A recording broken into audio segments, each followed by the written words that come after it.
Ini kenapa kok darahnya sampai berceceran di kain di baju gitu banyak banget. Mimisan kata ibu saya. Oh ya udah langsung masuk ICU aja, takutnya ini bukan mimisan katanya, soalnya ini banyak banget. Emang di posisi itu bapak saya bukan pingsan, jadi merem. Jadi bisa dibilang apa ya, sakit banget gitu lihat proses bapak dari awal sampai akhir itu.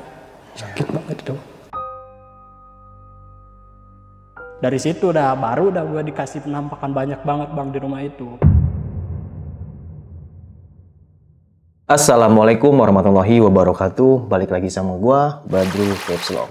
Terima kasih buat teman-teman yang udah klik video ini. Semoga teman-teman di rumah selalu dalam keadaan sehat walafiat, dalam rezekinya, dan dimudahkan segala urusan-urusannya. Dan juga nih buat teman-teman di rumah yang punya kisah pengalaman horor, jangan disimpan aja, langsung aja kirim ke nomor WhatsApp itu tuh. Kuy, kita gibah bisnis ini. Dan kali ini kita udah berhasil nih sob, buat menghadirkan lagi salah satu narasumber yang bakal berbagi kisah pengalaman horornya. Jadi beliau tinggal di salah satu negara yang ada di luar angkasa. Enggak, bercanda. Jadi kali ini sob, beliau bakal berbagi kisah pengalaman horornya. Oke, langsung kita kenalan siapa abang-abang di samping gue ini. Halo bang. Halo. Siapa namanya nih bang? Danu bang. Bang Danu. Ya. Tinggal di mana bang Danu? Pandeglang. Pandeglang, ya. Banten. Masya Allah, jauh banget ya bang ya? Ya lumayan lah. Kita terima kasih bang Danu ya nyempetin waktunya nih bang. Ya. Nah, sapa dong bang warga Pandeglang. Halo, barudak. Iya Danu ya, Ingiluan Podcast. Salam kenal. Salamkeun. Salamkeun. Emang iya ya? Salamkeun ya. Oke, dan ini kejadian waktu apa nih bang? Jadi waktu bapak kena guna-guna. Kena guna-guna. Iya. Oke. Kena Dan guna-guna. sekarang kalau boleh tahu bapak masih ada atau udah meninggal? Meninggal. Oh udah meninggal. Innalillahi. Pokoknya dari itu nggak dari kejadian itu nggak lama. Cuma 1 tahun bertahan. Dan itu meninggal? Ya. Astagfirullahaladzim. Oke siap. Tahan dulu bang Danu ya. Siap. Gak usah lama-lama lagi. Cari posisi ban terbaiknya. Siapin kopinya sama cemilannya. Langsung aja kita gibah misteri.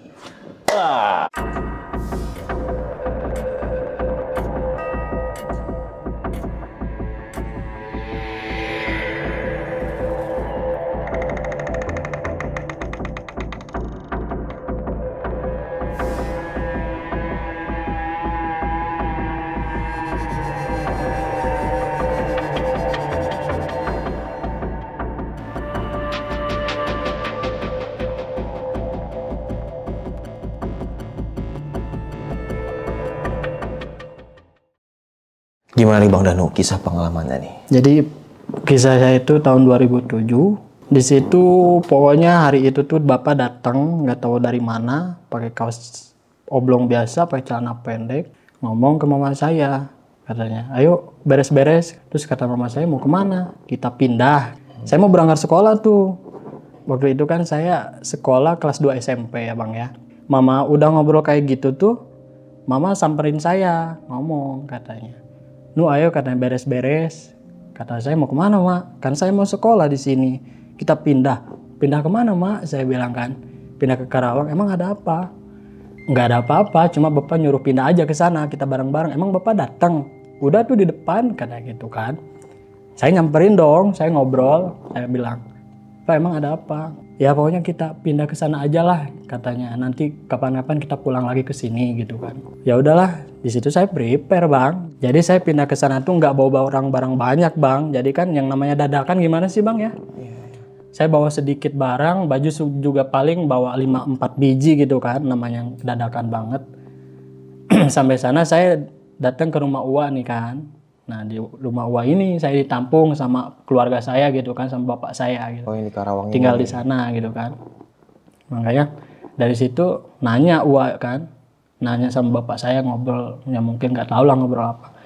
Saya nanya sama emak, kata saya ini ada masalah apa sih kok dadakan banget, saya bilang kan. Terus saya sekolah gimana, saya bilang kan gitu. Udah gampang nanti sekolah aja di sini, katanya kan gitu. Oh, ya udah, itu lama bang, saya nggak sekolah di sana lama, 2-3 tahun lama di sana. Jadi benar-benar keseharian cuma main doang. Lewat dari itu datanglah tuh surat dari sekolah saya. Buat masuk sekolah di sini kan, di Karawang itu kan. Oh surat yang dari Pandeglang ini? Ya surat pindah itu. Nah akhirnya saya sekolah di sana masuk kan, biasa. Nah dari situ, emak kan di sana ada yang nyuruh ngurut, mungkin enak kali ya. Jadi kepanggil terus di sana bang. Istilahnya cukup uang lah di sana gitu kan. Jadi si uak saya ini tuh kayak syirik gitu bang. Jadi kalau lihat bapak saya itu rokoknya enak terus, zaman-zaman Samsu enak banget itu kan. Beliin Samsu terus, kayak makan ngopi itu tiap pagi enak terus gitu kan. Itu pun wah saya dikasih sama makanan disamain, nggak beda-beda. Nah di situ mungkin ada syirik atau apa ya, disuruh pergilah, suruh pindah. Akhirnya kata emak saya, ya udah kalau sekiranya nggak mau nampung ponakan kamu di sini, kita pergi.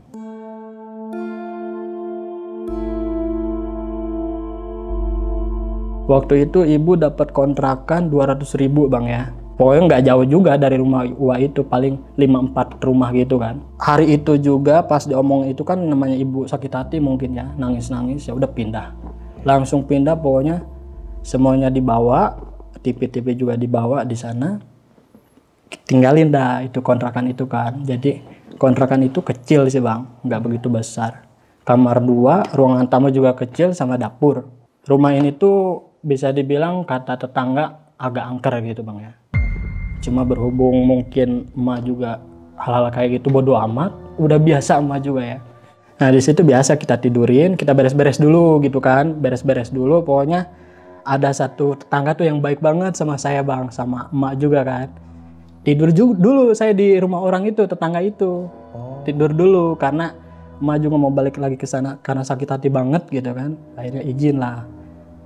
Tetangga itu juga nyuruh tidur dulu di sini katanya. Udah itu biar kita beres-beresin dulu, besok baru di situ katanya gitu kan. Kata emak saya, ya udah makasih ya Cek katanya. Hari itu saya tidur di rumah tetangga itu, kita beres-beres gitu kan siangnya. Beres-beres rumah itu. Karena kan kosongnya lama banget itu rumah. Bener-bener kayak apa ya, laba-lamanya gede-gede banget bang. Akhirnya beres-beres, udah beres, malamnya itu kita tidurin situ. Nah ada mulai gangguan ya kan, gangguan kayak kata suara gitu kan. Mak apaan itu? Alah bapak paling. Wah bapak ke warung saya bilang kan beli rokok. Ah coba emak lihat katanya. Dilihat kan nggak ada siapa-siapa. Nah di situ biasa kita tidur biasa. Cuma emang hawanya gimana, emang rumah itu anyep. Itu rumahnya lingkungannya gimana bang? Lingkungannya padat penduduk bang. Padat. Jadi pinggir depan rumah itu rumah semua, nggak ada yang namanya halaman 5-4 meter, nggak ada, dempet. Pokoknya pas itu kan siang-siang tuh bang ya, saya pulang sekolah, saya biasa nonton TV keseharian saya gitu kan. Ada telepon tuh dari si Teteh. Waktu itu kan zaman-zaman HP Nokia jadul tuh bang ya, diangkatlah sama bapak gitu kan. Apa teh, bapak di mana? Kata si Teteh. Bapak di Kerawang teh, sekarang pindah, udah lama katanya.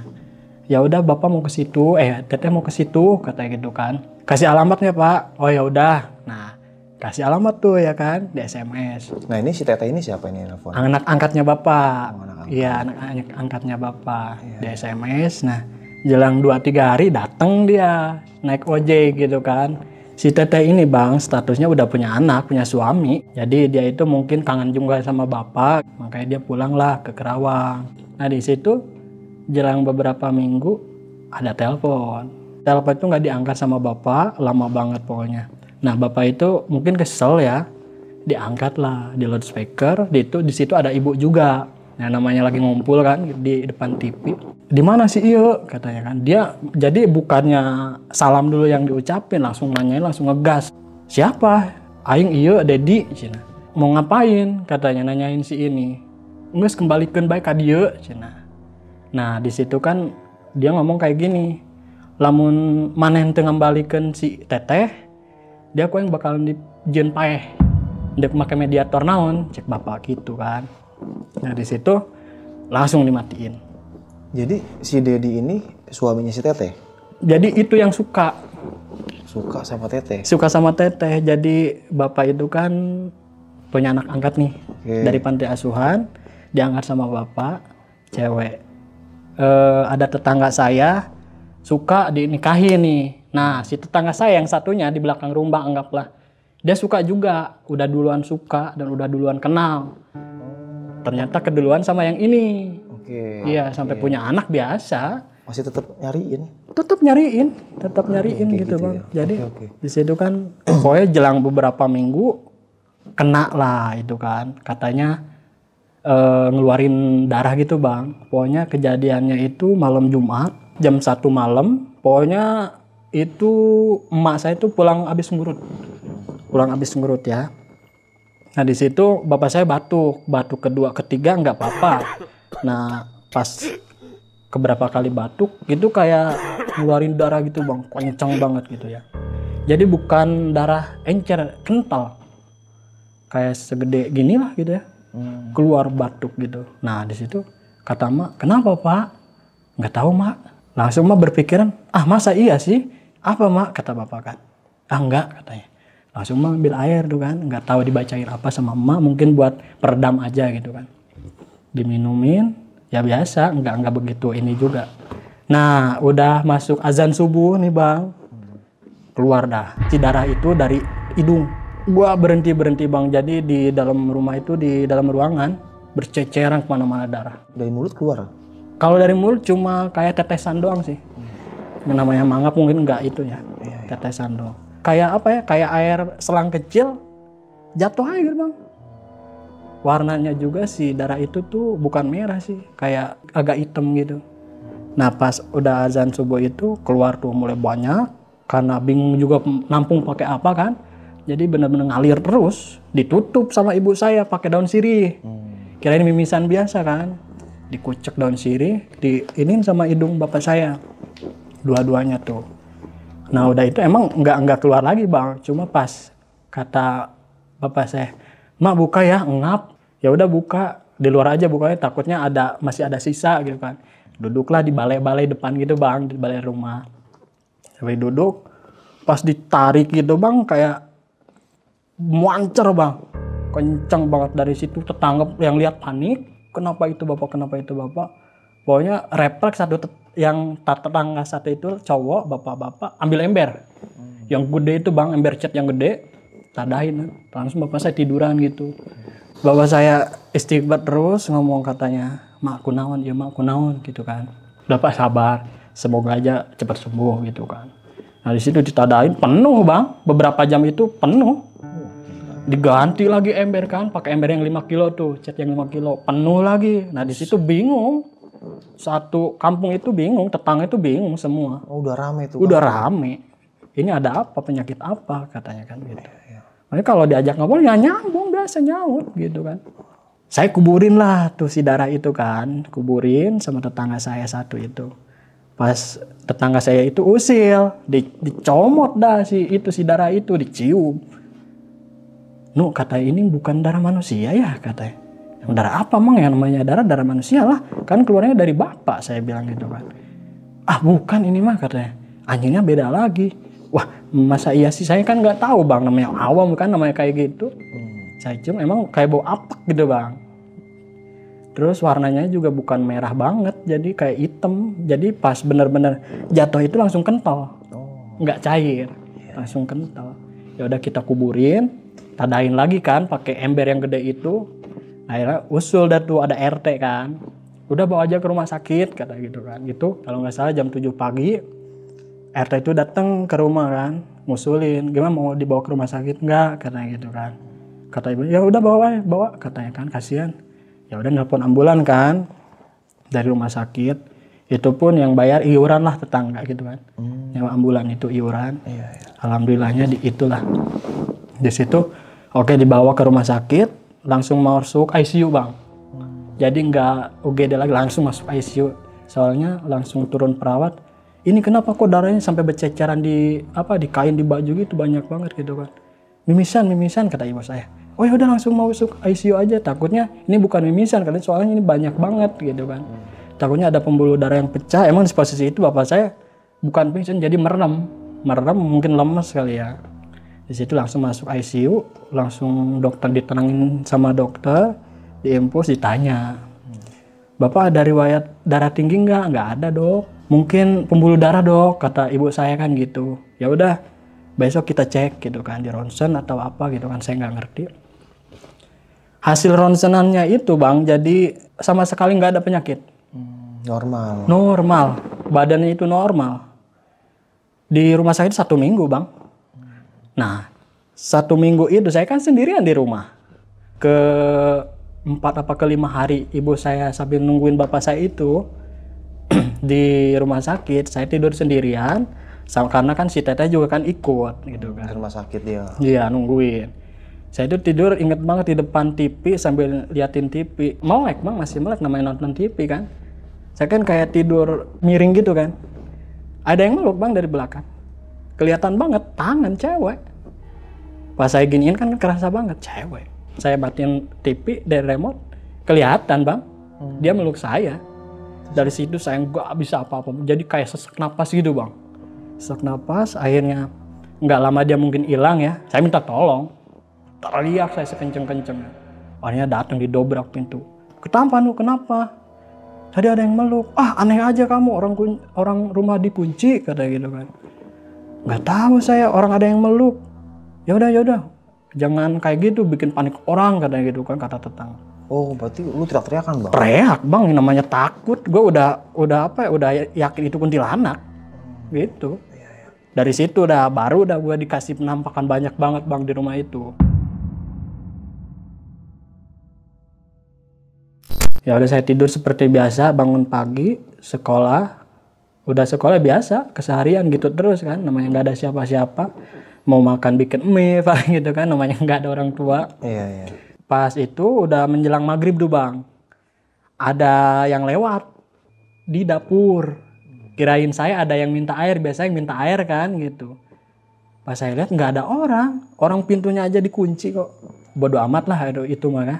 Nggak begitu dipikirin. Nah saya nonton TV situ, saya di sini duduk pakai sarung. Blub ada suara bang. Itu dari kamar emak bapak saya. Saya buka dong. Saya buka nggak ada apa-apa, saya tutup lagi. Nah di situ kuntilanak bang di dapur, berdiri di depan pintu dapur. Langsung saya refleks, kencang saya jerit. Sampai tetangga ibu-ibu satu tuh, kenapa sih Nu? Tiap malam jerit-jerit mulu karena bikin ganggu orang mulu gitu kan. Bu, saya bilang ada kuntilanak di mana? Jangan ngaco katanya gitu kan. Nih di sini nih saya bilang kan. Udah tidur katanya. Ya udah dia pulang. Ya udah ya lanjutin di rumah ya sambil takut juga mau gimana lagi kan.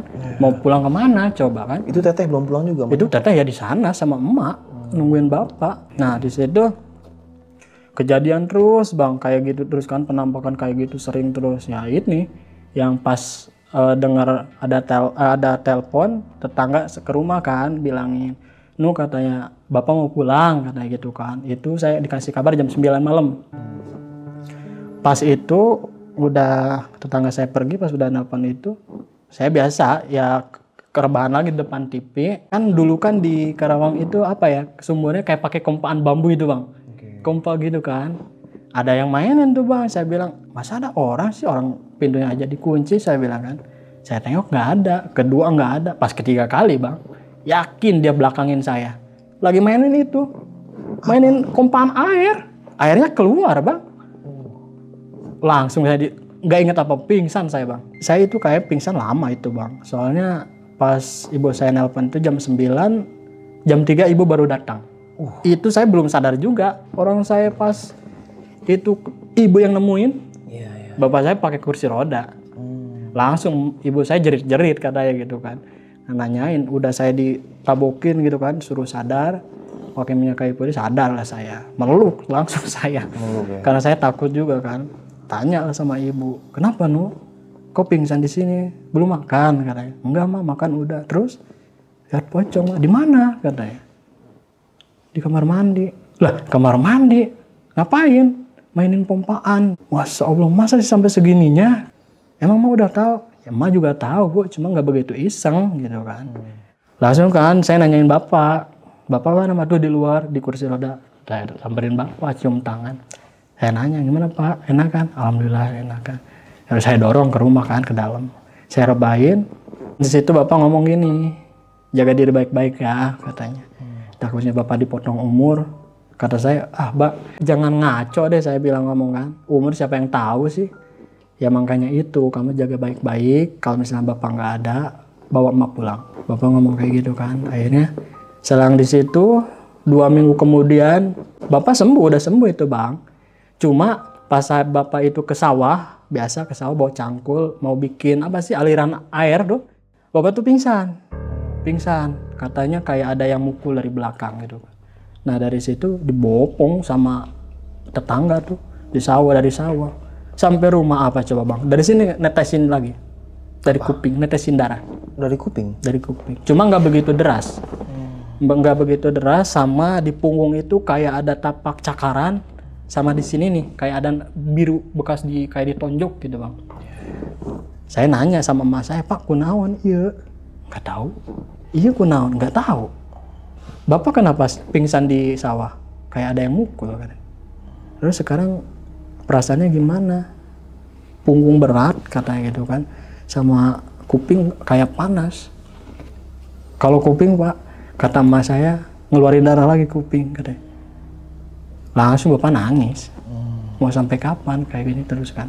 Terus kata emak, Bapak ada perasaan yang kayak gimana enggak sih? Nggak ada mak, tenang-tenang aja katanya gitu kan. Maksudnya Bapak nggak ada pikiran yang negatif atau apa gitu kan, nggak ada. Yang namanya biasa keseharian di petani gitu kan. Kejadian lagi bang, ngeluarin darah lagi itu, cuma nggak begitu banyak. Nah dari situ kan ibu saya mungkin ya lihat wak saya yang dari Medan nih pulang ke rumahnya, dia kan kerja di Medan nih, ya kan, pulang. Mungkin emak saya atau istrinya ngomong mungkin ya kalau bapak saya itu sakit, ditanya mungkin sakit apa, ngeluarin darah dari hidung, dari kuping gitu kan. Oh ya dan tadi jenguk katanya gitu kan. Kebetulan dia juga kan libur agak lama juga tuh bang, 2 mingguan. Dan di situ dijenguk lah malam-malam, biasalah di rumah namanya ada orang sakit, kampung malahan rame gitu, ada yang ngeronda. Nah di situ ditanya, kunaon Cim katanya, tinyaho mang, penyakit naon, tinyaho ieu ngaluarkeun getih bae dinu irung cenah gitu kan. Emang aya masalah naon? Ah gua masalah naon. Oh ya udah. Pertama itu ngambilin air dulu nih bang, air suruh minum. Gimana enakan nggak? Alhamdulillah. Nah besoknya dia datang ke rumah ngomong lagi, ada masalah ya? Iya kata bapak saya. Cuma masalah bukan saya, cuma kemarin ada yang nelpon kata bapak kan gitu. Siapa? Jadi si Neng ini disukain satu orang, tapi dia masih berstatus suami istri. Nah yang suka ini temannya suaminya gitu kan. Terus ngomong apa? Ya ngomong kayak gitu katanya. Kalau lu nggak mau kembaliin si Neng, gua santet lu sampai meninggal gitu. Cuma ngomong kayak gitu doang. Ya, akhirnya wah saya mungkin ya, karena mungkin bisa juga mungkin ya. Ya udah, tar mamang ka dia deui katanya. Akhirnya dia pulang ke rumahnya yang nggak jauh dari rumah saya juga tuh. Dia ngambil barang pakai kain merah gitu bang, tutupin kayak pakai tas lumayan gede sih barangnya juga. Akhirnya ditaruh nih di pinggiran bapak saya. Pas dibuka kayak piramid bang, bentuknya kayak piramid gitu, tapi dari kuningan. Dibukanya tuh atasnya. Pas saya lihat, wah iya naon, gandeng, budak leutik mah ulah hayang nyaho ya pamali. Nah dari situ kan diambil tuh si serbuk itu kan, diolesin ke tangan dia dulu. Udah tangan dia ke tangan bapak diolesin. Jadi kayak tangan bapak saya sama tangan wah ini digini nih. Nah udah nggak lama dicabut, liatin gitu. Kalau keluar cairan berarti fix katanya kena guna-guna gitu kan. Itu keluar cairan? Keluaran cairan bang. Keluar cairan kuning kental, bau bangke. Berarti benar kata wah saya. Ya udah sekarang gimana? Terserah mang kata bapak saya kan gitu. Ya udahlah, berhubung ini dari kiriman orang kita juga belum tahu, kita cek dulu dari mana daerahnya, mediatornya apa, alatnya apa gitu. Ya udah, uas saya tuh kerjain kan tiap malam ke rumah dicek. Akhirnya 1 apa 2 minggu ada hasil. Oh Sim, ieu nu ngagawean urang lembur. Namanya si ini katanya, dia gila pakai kerbau 1. Bapak saya nangis bang. Jadi yang ngerjainnya itu bang lebih dari 7 dukun. Jadi mungkin ada kali 20 dukun. Jadi benar-benar pengen sembelih atau pengen tusuk langsung mati. Berhubung bapak saya juga bisa dibilang kental lah sama ilmu yang kayak gitu ya. Mungkin lambat gitu kan. Ya udah dari situ bapak saya nangis dengar informasi kayak gitu kan. Ya udah kata emak saya nanya gini, ya udah Pak, terus sekarang gimana? Yang nyembuhin juga kan nggak bisa orang sini, si Uwa juga nggak bisa. Ya udah Mak, kita pulang aja. Akhirnya kita putusin, emak saya sama bapak saya putusin pulang tuh kan ke Pandeglang. Pulang lagi ke Pandeglang. Besoknya tuh ya kan, pakai mobil, pokoknya barang-barang yang bisa dibawa aja lah. Pakai mobil pick up Bang. Saya juga ikut. Saya, bapak saya, emak saya, supir sama Uwa saya satu. Maksudnya pindah rumah lagi? Pindah rumah lagi Bang. Pulang lagi ke Pandeglang. Di tol pakai terpal Bang, berhentiin PJR. Oh, PJR. Wah, di situ udah. Bapak udah maksudnya udah emang gak bisa berdiri kan. Namanya lemes gitu kan. Dari situ sampailah rumah malamnya. Nah, saya disuruh ngambil motor sama bapak saya, ambil motor di si ini katanya. Terus kamu langsung ke sana, ke Pandeglang kota katanya. Ke rumah siapa, Pak? Ke rumah si ini kan. Bilang suruh bapak ke rumah. Ya udah, saya berangkat tuh pas besoknya kan.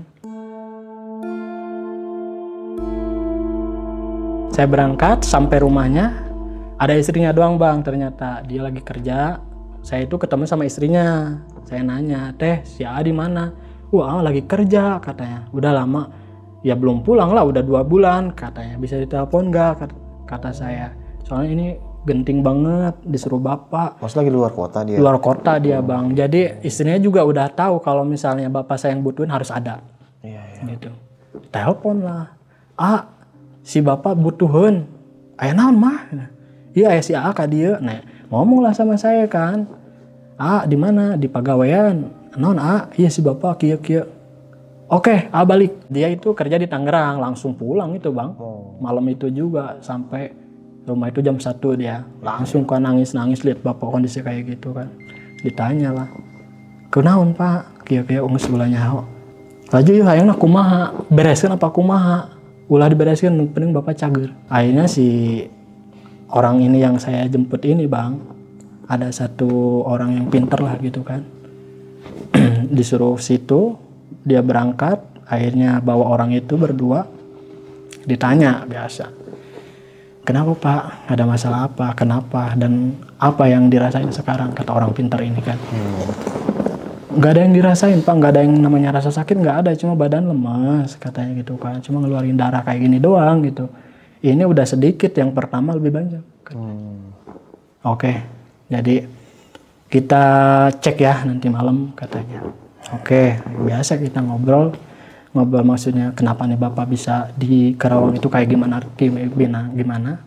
Nah di situ masuk malam tuh kan, pokoknya jam 3-an ritual dah mungkin ya. Kayak dia bawa alat gitu, masuk kamar, bertiga lah itu. Sama bapak itu? Sama bapak. Itu waktu itu abang ikut? Saya enggak, saya di luar. Jadi bapak kan emang posisinya tidur terus kan, berbaring terus di kamar. Jadi si orang itu masuk, bawa alat. Nah di situ, pokoknya pas orang pintar itu keluar, bapak itu nangis segukan. Jadi kayak benar-benar kejar nangis. Jadi udah kata si orang pintar itu udah siap nungguin aja. Benar-benar udah nggak bisa diobatin, tinggal nunggu aja waktu. Nunggu waktu apa nih? Sampai bapak meninggal. Innalillahi. Gitu Bang. Jadi dari situ kan saya nanya sama ibu saya, dan saya juga namanya lihat bapak saya nangis kan, ikut nangis dong. Ibu saya nanya, "Terus gimana Pak hasilnya?" Anu. Ternyata yang ngerjain si ini benar. Kata ibu saya, udah nggak kondusif lah suasana di situ, udah pada nangis. Ibu saya nangis, saya nangis kan. "Terus gimana Pak ya?" "Katanya udah nggak bisa disembuhin," katanya. "Emang apa medikatornya?" "Kerbau 1. Berarti bener dong yang dibilang sama uak saya gitu kan. Saya langsung kan di situ, uak saya kan masih ada di situ kan. Uak saya masih ada di situ. Bapak saya itu kayak dikasih sesuatu biar tenang aja gitu Bang. Jadi udah namanya udah ini, mungkin ya udah mau gimana lagi gitu kan. Tapi uak saya tetap berusaha. Tetap yang namanya nelpon temannya yang bisa kayak gitu, benar-benar kental bisa gitu Bang. Giliran dikasih foto, terus permasalahannya kayak gini, udah nyerah. Pokoknya disebutin kerbau 1 udah nyerah. Orang pintar tuh pada nyerah? Nyerah Bang. Jadi benar-benar gimana ya, jadi udah, ya udah kalau udah urusan santet, istilahnya santet kerbau itu, udah nggak bisa disembuhin Bang. Karena dia udah benar-benar mendarah daging banget. Udah nggak bisa disembuhin. Jadi benar-benar paling jago juga paling 1 minggu katanya dari kena itu. Berhubung bapak saya mungkin kuat, masih kuat ya. 1 tahun bapak saya gitu bang bertahan. Di situ pun adalah yang namanya bapak saya mengalami kebutaan 2 bulan bang. Mengalami kebutaan bapak saya 2 bulan. Ingat banget saya itu. Udah berobat bang. Karena ibu saya juga pusing juga kan. Mas saya sih kenapa emang panas enggak apa enggak kan bisa ngalamin kebutaan. Itu bawa berobat. Nggak ada apa-apa bang. Jadi sampai dicek bola mata, kornea matanya sehat. Nggak tahu kenapa. Dari situ oke, kata bapak, oke mah udah biarin aja, kata bapak gitu kan. Kata bapak ya mau gimana lagi, orang udah gini caranya gitu kan. Nah dari situ kan udah chaos lah gitu bang ya. Udah dapet informasi kayak gitu. Akhirnya emak nyuruh si Teteh, soalnya si Teteh ada di situ nih. Si Teteh ya adalah 1 bulan, dia kan dari Karawang kerja lagi, udah kerja berhenti nyusul ke rumah gitu. Jadi katanya pengen urusin bapak gitu kan, katanya kasihan. Ya udah, emak itu nyuruh telepon si AA suruh ke sini karena kasihan bapak nanyain terus katanya gitu kan. Nggak mau emak aja yang telepon. Akhirnya dibujuk beberapa kali nggak mau. Ya udah emak yang telepon lah, diangkat. Bisa nggak ke rumah katanya. Ngapain mak? Bapak sakit. Oh iya udah dengar. Emang parah banget katanya, parah banget gitu kan. Bisa nggak ke rumah? Enggak mah, ada si Teteh memalas. Oh suaminya ngomong gitu? Jadi udah benar-benar benci kayaknya bang. Jadi status mereka masih suami istri tapi pisah rumah doang. Males katanya ada si Teteh itu.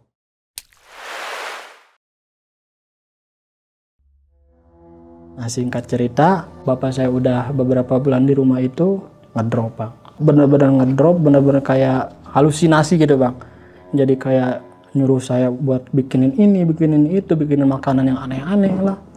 Sampai saya disuruh ngambil jambe bang. Jambe itu apa? Kayak buat orang nyirih itu apa sih namanya? Oh. Jambe gitu, iya, pokoknya... buah jambe gitu. Oke. Buah jambe. Bukan yang jatuh bang, suruh naik manjat, suruh malam katanya. Tapi yang muda. Udah aneh-aneh aja pak lah, saya bilang kan gitu. Emang buat apa? Udah ambilin aja. Enggak saya diambilin bang, marah dia di situ. Emang bosnya udah ngedrop parah. Dia aja ngobrol juga udah kayak balelol gitu bang. Oke, ngawur gitu bang. Kita ditanya apa, dia jawab apa gitu kan. Ya udah dari situ emak udah nggak bisa apa-apa. Nah nenek saya nyeletuk nih ya. Paling juga besok atau lusa, kata nenek saya. Makin nangis mak saya. Jangan ngomong kayak gitu, Mbok, katanya. Saya kan manggil ke nenek saya Mbok gitu kan. Nah dari situ kata nenek saya, ya mau gimana lagi? Lihat aja udah deket ini. Waduh, makin kejer saya juga, tadinya nggak nangis makin kejar bang. Nangis takut gitu kan. Ya emang pas hari Sabtu itu bang, bapak meninggal. Oh, meninggal hari Sabtu? Meninggal. 1 tahun bapak bertahan, emang 1 tahun bertahan juga nggak bisa dibilang nggak sehat total bang. Jadi sakit-sakitan terus. Jadi intinya ya itu bikin down dia itu ya itu dari darah itu. Nah dari situ kan bapak saya hari Sabtu nih bang ya. Bapak saya meninggal siang itu tuh. Pokoknya hari Sabtu itu jam 10 kalau nggak salah. Itu tuh posisi saya. Mas saya lagi jualan ikan. Saya di rumah ya kan, di rumah ngurusin bapak biasa. Saya lagi mau masak air bang. Di dapur gitu kan, namanya rumah panggung gitu, dapurnya enak lah, luas gitu kan, kayak kayu bakar gitu. Cuma yang saya dengar itu ada gebrakan di atas di kamar gitu kan, kirain bapak saya inginin kaki atau gimana gitu kan, nggak saya lihat bang. Ternyata pas emak saya datang itu jam 1 siang bang, emak saya datang nanyain bapak gimana, alhamdulillah bapak lagi tidur mak, saya bilang. Pas emak saya nengok udah kaku bang, udah kaku. Emak udah kejar nangis, udah parah di situ. Saya juga nangis juga sambil ke RT, bilangin kan suruh umumin. Udah diumumin, pada ngelayat, udah dikuburin pada ngelayat. Saudara-saudara yang jauh datang. Nah ini nih yang nggak ada. Si AA saya ini yang nggak ada. Suaminya si Teteh ini yang nggak ada. Jadi emak sempat kecewa juga ya. Sempat dari situ udah jelang berapa minggu baru datang. Dimaki-maki sama emak saya. Habis dimaki-maki, makanya kata emak benar-benar kebangetan lu dari kecil sampai gede gua rawat sama istri lu, istri lu gua rawat di sini, nggak ada yang dapat yang namanya ke rumah gitu kan. Nengokin bapak lu aja nggak ada kadang gitu kan. Jadi kayak bapak saya itu dibilang base camp gitu bang. Jadi nampung orang-orang yang benar-benar bisa dibilang jahat gitu bang ya. Jadi bisa dibilang buat apa ya, buat nasihatin mereka gitu bang. Jadi dulu itu bapak tuh penasehat lah gitu. Tapi di kampung saya doang ya. Jadi orang-orang udah pernah dibully, jadi mau tobat nggak bisa, akhirnya ditarik lah sama bapak saya. Biar istilahnya disadarin gitu bang. Oke, ya. Jadi alhamdulillah dari situ banyak juga kan yang ngelayat. Banyak yang anak-anak itunya banyak lah gitu kan. Pada nanya, kenapa mak si bapak kok gini-gini? Biasalah, namanya udah penyakit tua, emak nggak bilang. Cuma ada satu orang yang benar-benar deket banget sama bapak, bilang lah, siapa namanya? Si ini. Ayo kita habisin juga. Nggak usah. Udah ini biar cukup bapak aja yang ngerasain, katanya gitu kan. Jangan sampai orang lain tahu, pokoknya ini udah jadi rahasia kita. Berdua aja gitu kan. Terus si Danu tahu dari awal sampai akhir tahu, dan katanya gitu kan. Makanya dari situ kata saya, kok bapak saya meninggalnya gini amat ya, saya bilang kan gitu. Pokoknya 1 minggu itu saya sering bolak-balik ke kuburan bapak saya bang. Jadi kayak benar-benar dari awal sampai akhir itu saya tahu kejadiannya. Disebut berat banget sih enggak juga gitu bang. Namanya saya enggak begitu apet sama bapak itu. Jadi pas lihat bapak kena sampai akhir itu kerasa banget gitu sakitnya bang. Jadi walaupun saya nggak deket sama bapak, gimana ya? Jadi bisa dibilang apa ya? Sakit banget gitu lihat proses bapak dari awal sampai akhir itu. Sakit banget itu. Saya bilang, ya udah pak, yang ikhlas. Danu juga di sini udah ikhlas, udah nggak apa-apa. Biarin, Allah juga nggak tidur. Saya bilang gitu kan. Buat dari situ saya udah benar-benar pasrah. Itu rutin saya tiap hari bang ke kuburan bapak itu. Saya kirim doa ke bapak saya. Kata saya, ya Allah ya Rabbi, saya bilang ternyata walaupun nggak berguna juga sakit banget kehilangan bapak itu. Saya bilang gitu kan. Saya nggak deket bang sama bapak, saya nggak deket. Walaupun itu juga paling di rumah doang. Karena mungkin keras gitu ya bapak. Karena saya malas juga, takut gitu kan. Keras bapak itu. Jadi kayak apa ya, kayak kerasa benar-benar kehilangan banget sosok bapak itu. Jadi udah kata emak, udah sabar katanya. Biarin bapak di sana tenang, Allah juga nggak tidur, pasti Allah pasti balas katanya gitu kan. Dari situ, ya mak, saya bilang. Dari situ masih banyak hal-hal yang kayak gitu bang. Jadi setelah kurang lebih 1 bulan bapak saya meninggal itu bang, jadi rumah itu kayak serem gitu bang. Jadi kayak sunyi. Padahal di situ ada 4 orang, saya, ibu saya, mbok, sama si teteh. Oh, teteh masih di situ? Masih di situ si teteh. Jadi kayak sunyi, kayak gimana ya, kayak banyak orang juga senyap aja gitu bang. Pas malamnya itu rumah itu kayak goyang, kayak ada lini gitu bang, kayak gempa bumi, tapi enggak ada. Sama ada suara kerincingan lonceng tengah malam itu. Nah dari situ saya nanya, mak ada apa sih? Nggak tahu, udah biarin aja lah. Orang bapaknya juga udah nggak ada. Masa iya sih, masih ngincer aja kata emak kan gitu.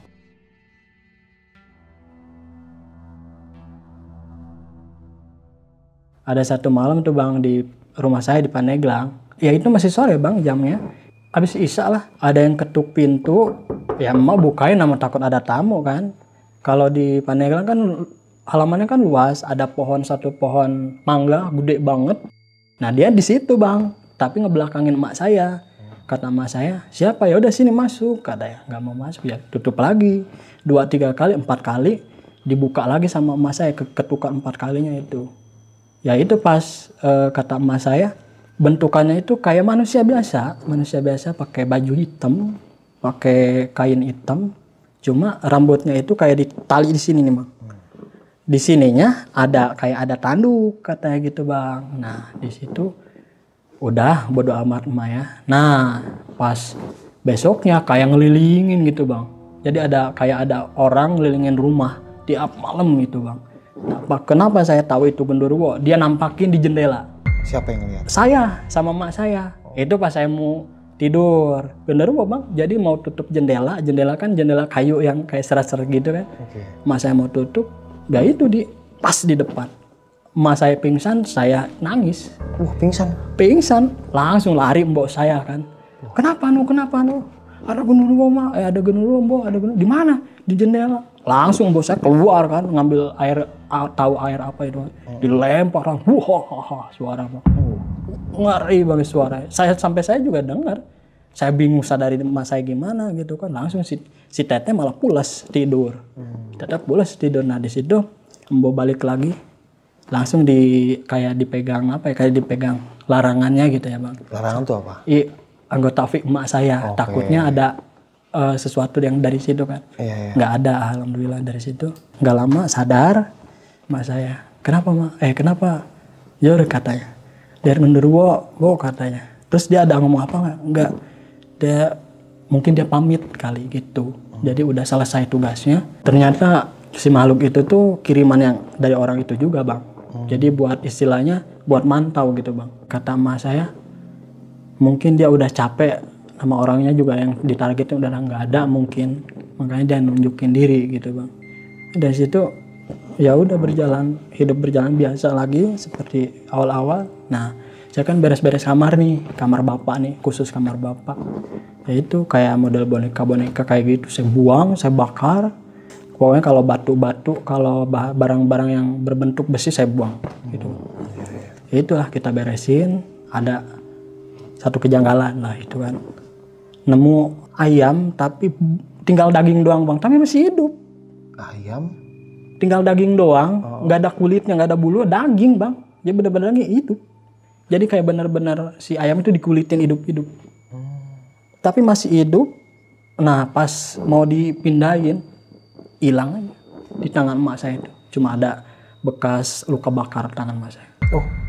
Hilang. 3 bulan bang, emak saya gini terus. Kayak luka bakar, bekas luka bakar.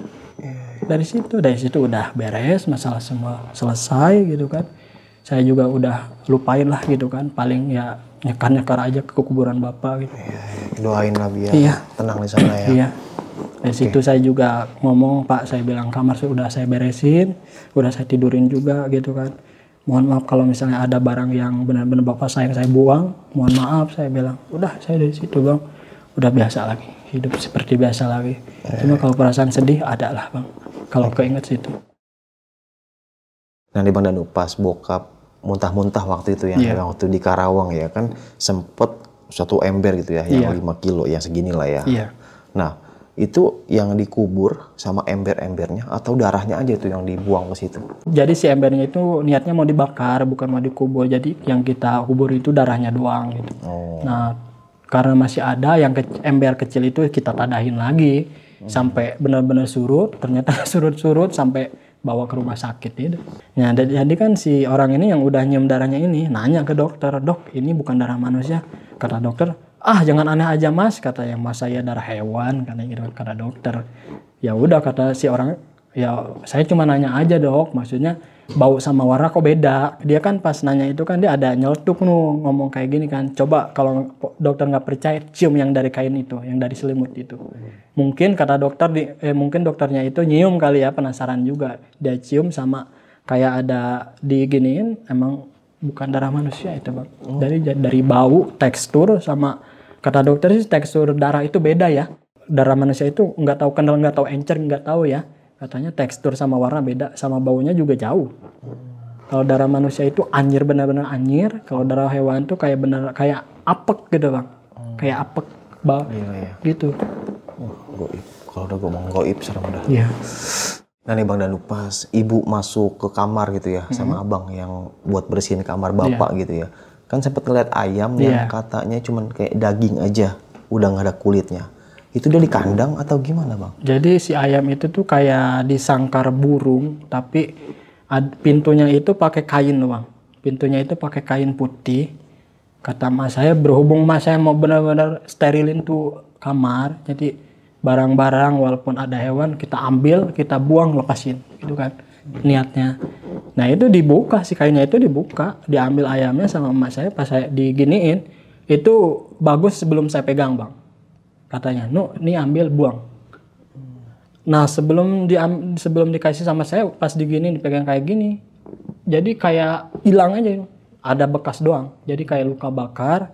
Nah di situ langsung emak saya nggak begitu mikirin, kayak pertama panas dulu katanya bang, panas perih katanya, kayak kena cabai gitu kan. Nah pas malamnya itu merah, dapat 3 hari melepuh. Nah itu saya juga nggak ngerti itu ayam apa gitu. Ya saya sih langsung mikir itu ayam gaib ya, ayam bisa dibilang ayam kayak gituan lah, saya bilang kan gitu. Apa tuh? Iya kayak ayam buat ritual kayak gitu bang, gitu. Jadi Kiriman dari yang ono kali ya. iya, jadi gitu bang. Jadi kan pas udah kejadian itu udah melepuh kayak kena rokok tuh bang ya. Dibawa lah Sampai 3 bulan itu? sampai 3 bulan bang. Dibawa tuh kan sama di kampung kan masih ada mantri itu kan. Oke. Di kampung-kampung gitu kan dibawa berobat. Di kayak apa ya? Kayak di kan semuanya sampai sini nih bang. Di apa sih? Dipecahin sama dokter kan, sama si mantrinya itu. Apa dipecahin? Yang gelembung-gelembungnya itu dipecahin. Jadi kayak Kulit belembungnya. iya dipecahin, cairnya itu bau banget bang katanya. Dipecahin. Ya alhamdulillah sih dari itu udah dipecahin, dikasih obat bubuk kayak gitu. Alhamdulillah sembuh, cuma ada bekasnya doang sih. Sembuh. Banget ya. Dan sekarang ibu masih ada bang? Alhamdulillah ibu masih ada. Masih ada ya? Alhamdulillah. Halo bu, sehat-sehat selalu bu ya. Masya Allah, ini ceritanya serem banget ini bang. Oke, mungkin sekian nih kisah pengalaman yang dialami sama Bang Danu ini. Bisa kita ambil segi positifnya, buang jauh-jauh negatifnya. Serem, kisah pengalaman setelah ayah meninggal ya. Dan meninggalnya yang mungkin karena sesuatu yang nggak wajar, ya bisa bilang santet atau teluh. Dan ini Bang Danu kisah pengalaman apa ya, pala kerbau ya, serem banget ya. Semoga kita selalu diberikan perlindungan sama Allah Subhanahu wa taala ya sob. Kuatkan iman dan Islam kita dan ibadah kita. Ya, kita berserah diri dan berpasrah diri hanya kepada Allah, meminta pertolongan gitu kan dari godaan syaitan, dari orang-orang yang kurang suka kepada kita gitu kan. Tetaplah berbuat baik walaupun ada orang yang kurang baik ke kita. Ya, insya Allah lah ladang pahala buat kita. Yang penting ikhlas dan semoga kita selalu keberkahan yang ada dalam diri kita, kurang lebih kayak gitu. Masya Allah, buat pelajaran juga nih buat kita semua. Abdi tenyaho. Kalau bahasa Sundanya mah tenyaho, iya nak kunaon, ya kenapa ini bisa terjadi?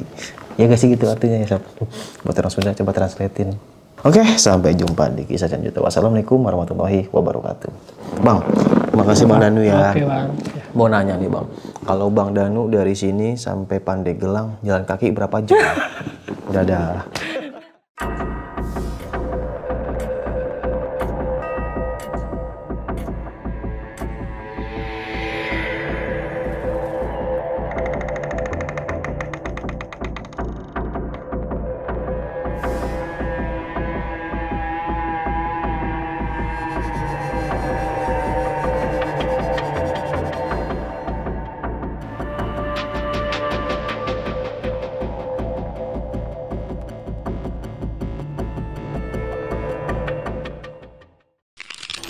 Buat kalian yang punya pengalaman horor, langsung aja chat ke nomor 0877 1671 53372.